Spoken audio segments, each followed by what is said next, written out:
Hi, I'm Andrea Henderson. I'm the Social Studies ISS for Pacific South. I'm here to talk with you today about an AVID strategy called Helping Trios. Let's get started. Why might you want to use Helping Trios in your classroom?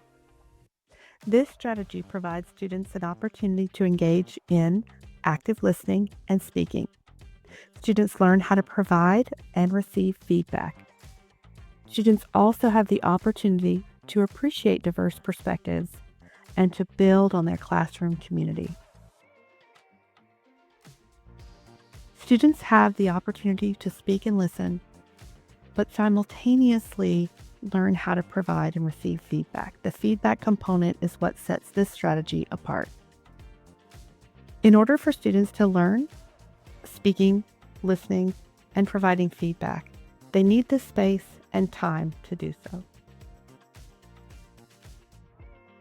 The first step in applying or using this strategy is to predetermine the question or topic for discussion.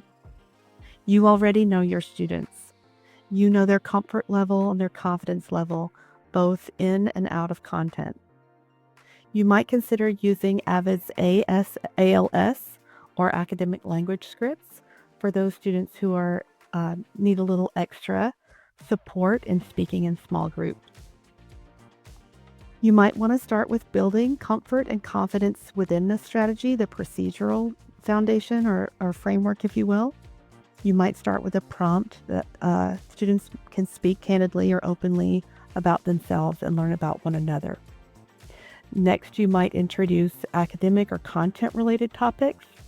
And then, of course, you can move on to add that rigor, raise the stakes a bit, have them require them to use academic language, or have them conduct interviews with the third person in the trio providing feedback for the interview.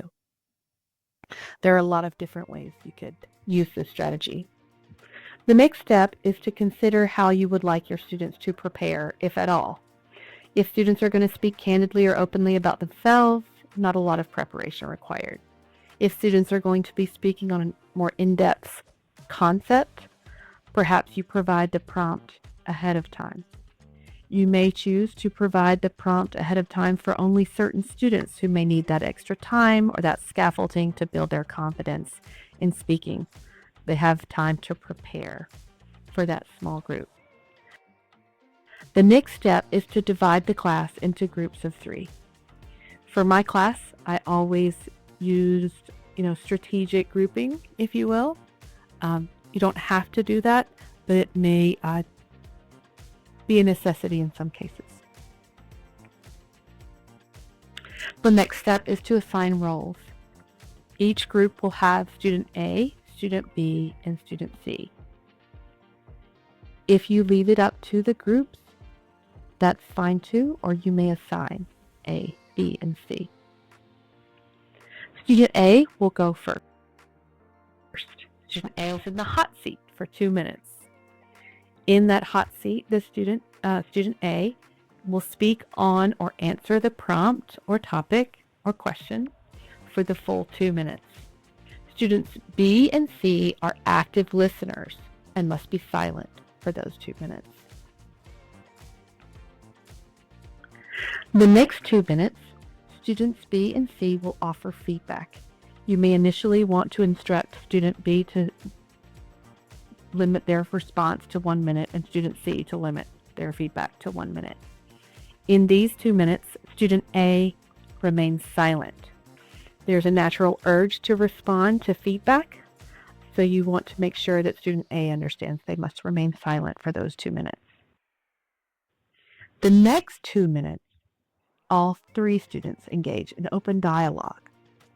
That is when student A has the opportunity to address the feedback from B and C. Lastly, you repeat this process with student B in the hot seat and then student C in the hot seat. If or when appropriate, you might consider having the partners take notes about what the speaker has.